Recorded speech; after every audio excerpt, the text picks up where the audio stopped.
हे ईश्वर, कैलाशनाथ, करुणामूर्ति, गंगा और चंद्रमा को अपने केशों में बांधकर इस जगत की रक्षा करने वाले भगवान, पिताश्री मेरे पति के प्राणों को संकट में डाल रहे हैं। उनके इस निर्णय का विरोध कोई भी नहीं कर सकता। मेरे पति की रक्षा केवल आप ही कर सकते हैं भगवान। मेरी ये प्रार्थना स्वीकार कर लीजिए। सुलोचना, आइए प्रभु। मैं ईश्वर की प्रार्थना कर रही थी, तभी आप आ गए। मेरा मन आश्वस्त हुआ। जब मैं पूजा के समय यहाँ आया तभी जाकर मैंने तुम्हारे मन की बात जानी। तुम्हारे मन में डर है। क्या? आपके विषय में डर? मेरे हृदय में? हाँ, तुम्हें ऐसा लगता है कि मेरे प्राण अवश्य किसी प्रकार के संकट में हैं। यही प्रार्थना कर रही थी ना? ओह, तो आपने सब सुन लिया। प्रभु, मैं आपके प्राणों की रक्षा हेतु प्रार्थना कर रही थी, और सोमवार का व्रत करने से महिलाओं का मंगल होता है और आप पर भी कोई विपदा नहीं आएगी। शास्त्रों में। सुलोचना, तुम अपने पिताजी की शपथ पर भरोसा करती हो ना? हाँ प्रभु, नागों में प्रतिशोध लेने की परंपरा होती है और मेरे पिता समस्त सर्पलोक के गुरु रहे हैं। उनकी इच्छा के विरुद्ध आप मुझे यहाँ उठाकर ले तो आए प्रभु। यदि किसी भी प्रकार आप उनके समक्ष आ गए तो वो आपको नहीं छोड़ेंगे। इसीलिए आपके प्राणों की रक्षा के लिए मैं विनती कर रही थी। सुलोचना, केवल तुम्हारे पिताजी की शपथ के कारण मुझ पर संकट आएगा, ऐसा कदापि मत सोचना। तुम नवग्रह नायकों के साथ मिलकर मेरा जीवन समाप्त करने के लिए एक और ग्रह साथी बनकर आकाश में घूम रहा है। प्रभु, ये आप क्या कह रहे हैं? ये मैं एकदम सच कह रहा हूँ देवी। मेरे जन्म लेने से पहले लंका नरेश रावण ने नवग्रहों को यहाँ लंका में बुलाया था और उनसे कहा कि मेरे पुत्र को आशीर्वाद दीजिए कि उसका जीवन सुखी रहे। केवल इतना ही नहीं, नवग्रहों से मेरे पिताजी ने यह भी कहा कि सदैव मेरी कुंडली में सही योग बने रहने चाहिए, और यदि ऐसा किसी भी कारणवश नहीं हो पाया तो उन्हें कठोर दंड का भागी बनना पड़ेगा, पिताश्री ने कहा था। ससुर जी की बात मानकर क्या वो सारे नवग्रह आपके हित के लिए योग कर रहे होंगे ना? योग बनाने के लिए वो सब लोग मिल करके एक साथ चर्चा कर रहे थे, कार्य कैसे संपन्न हो। उसके पश्चात बिना सोचे समझे ही हमने रावण की कुंडली में ऐसे ही योग बनाए थे, और इसी कारणवश रावण आज हम पर और समस्त संसार पर राज्य करने के योग्य बन गया है। यदि फिर से ऐसा किया तो हमारे कष्ट बढ़ेंगे। इसीलिए उन नवग्रहों ने मिल करके एक नया ग्रह बना करके मेरी कुंडली में 8वें स्थान पर बिठा दिया।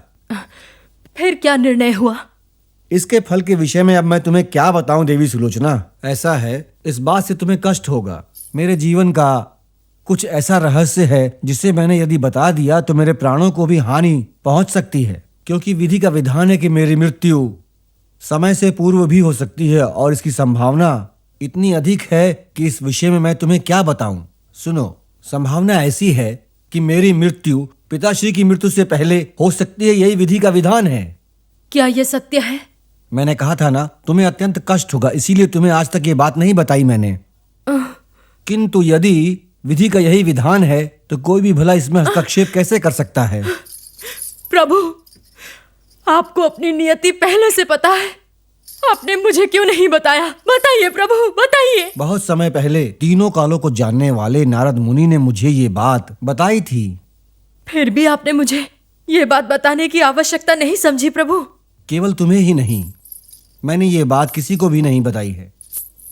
मेरे माता पिता जो मुझसे बहुत प्रेम करते हैं, जब उन्हें यह ज्ञात होगा मेरे विषय में एक ऐसा सच जो बहुत दुखदाई है, तो उन पर क्या बीतेगी। विधि के विधान में कोई भी हस्तक्षेप नहीं कर सकता। नारद मुनि ने मुझे ऐसा ही बताया था।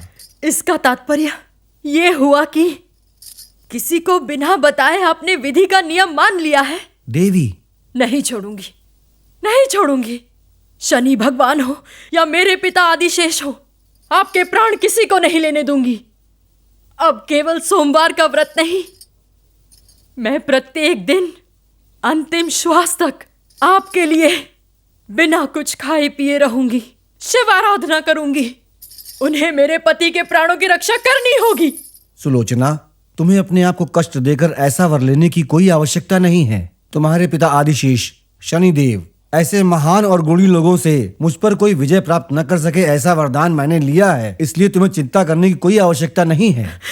क्या कहा? सत्य में?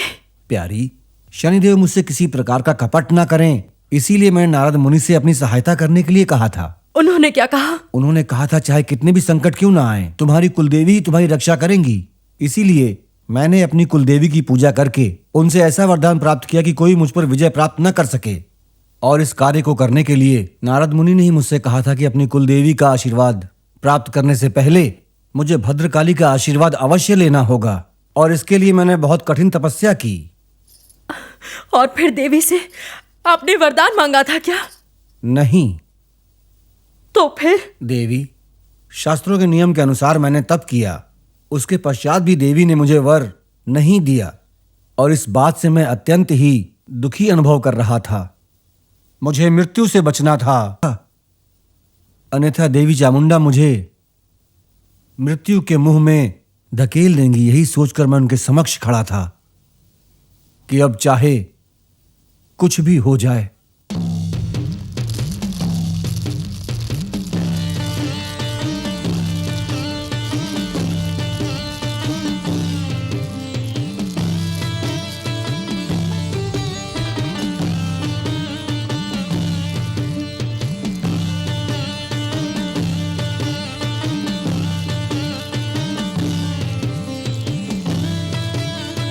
माते, तुम संसार की आदिशक्ति हो, तुमने संसार का सदैव कल्याण किया है, तुम आनंददायिनी हो माते।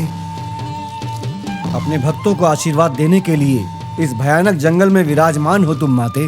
भद्रकाली, मैंने आपका आशीर्वाद प्राप्त करने के लिए कठिन तप किया है, शास्त्रों के अनुसार आपकी पूजा की है।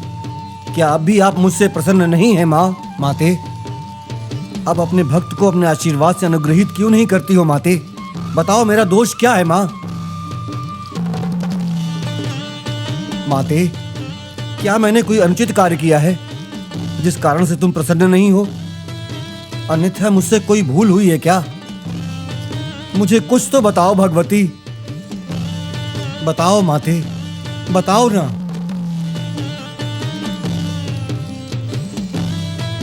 ओह, मुझे अब समझ में आ रहा है, पवित्र देवी किस बात से अप्रसन्न है, समझ गया हूं मैं। भद्रकाली को लहू की प्यास है ना, इसीलिए आपको मेरी पूजा तनिक भी प्रसन्न नहीं कर पाई है, इसीलिए आप कुछ बोल नहीं रही हैं। देवी, क्या आप मेरे लहू की बलि चाहती हैं? अभी बलि देता हूं मैं, अभी देता हूं।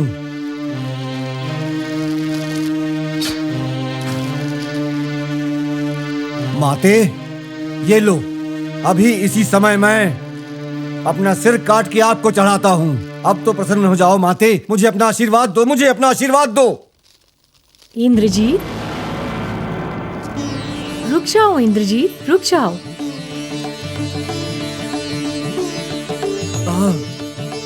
माते, आप आ गईं। आप तो इस संसार की आदि शक्ति हैं, परम शक्तिशाली हैं, आदि शक्ति हैं, भद्रकाली हैं। माते, आपने दर्शन दिए, अपने भक्त की पुकार सुनकर आप मेरे समक्ष प्रकट हो गईं। ये मेरा परम भाग्य है। महाकाली, मातेश्वरी, असुर कुल की रक्षा करने वाली, हम सबको प्राणों से प्रिय आदिशक्ति देवी हैं। अपने इस भक्त की प्रार्थना स्वीकार करो माते, स्वीकार करो, स्वीकार करो। सुनो इंद्रजीत, तुम्हारी यश और कीर्ति सदैव ही इस संसार में तुम्हारे नाम के साथ ही साथ चिरकाल तक प्रचलित रहेगी। तुम मुझसे कोई भी वरदान मांग लो। माते, नवग्रहों की बात मान के शनिदेव ने मेरी मृत्यु के लिए एक नया ग्रह बना दिया है मातेश्वरी। केवल उसी ग्रह के कारण नहीं माते, किसी और कारण से भी मेरी मृत्यु ना हो, ऐसा आप मुझे वरदान दीजिए माते। मेरी आपसे केवल इतनी सी विनती है माते।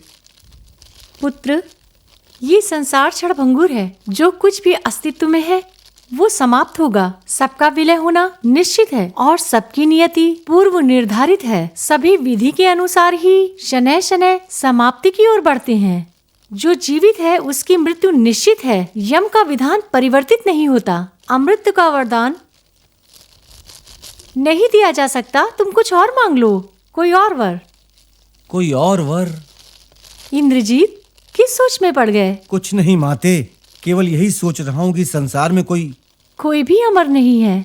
इस संसार में जो जन्मा है वो अवश्य मरेगा। असुर हो, मनुष्य हो या पशु, सभी एक ना एक दिन अवश्य मर जाते हैं। माते, देव ऋषि मुनि किस प्रकार से अपनी आंखें बंद रखते हुए भी कैसे खोले रखते हैं, मैं समझ नहीं पाता।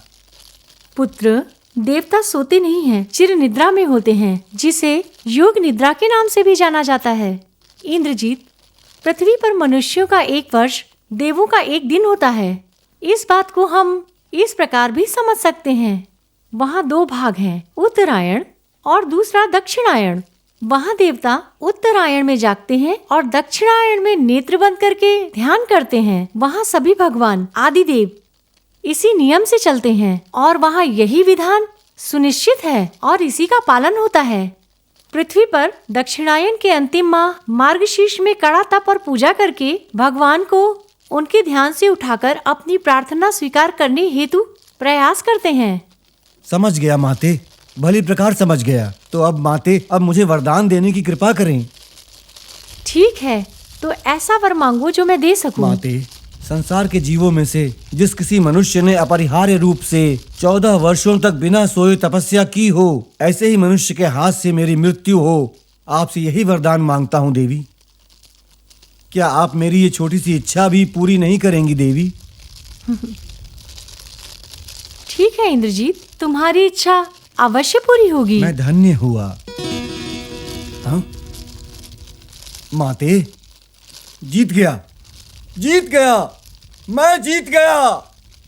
सबको कष्ट देकर राज करने वाले शनिदेव और उस आदिशेष के विरुद्ध भी मैंने वर ले लिया। अब मुझे कोई भी नहीं मार सकता। मैं जीत गया, मैं जीत गया। भद्रकाली की जय हो।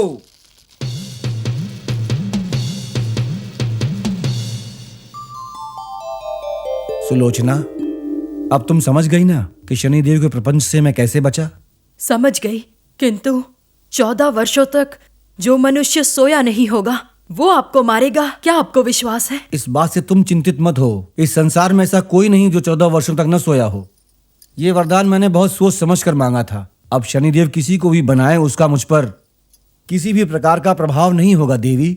अर्थात मेरे प्राणों पर किसी भी प्रकार का संकट नहीं है अब देवी। इसलिए तुम्हें अब प्रसन्न हो जाना चाहिए।